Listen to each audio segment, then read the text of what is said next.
ডাঙৰটা কোনটো দিছে ডাঙৰটা কিন্তু হোৱা নাই গটো হোৱা নাই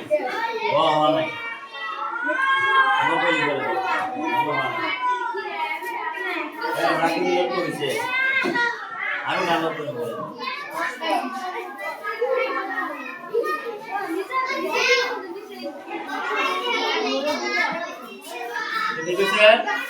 কি জন্তুৱে কি খায় কাৰ চিহ্নেৰে মিলোৱা বাঘে কি খায় তাৰ লগত মিলাব লাগিব হা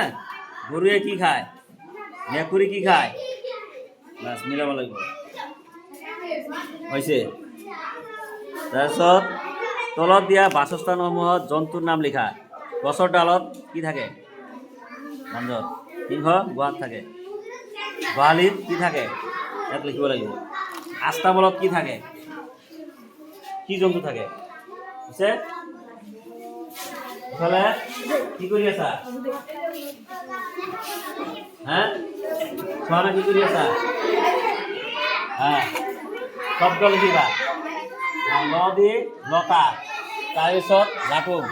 চাৰিটা হ'ব লাগিব লৰ চৰ লিখিব পাৰিবা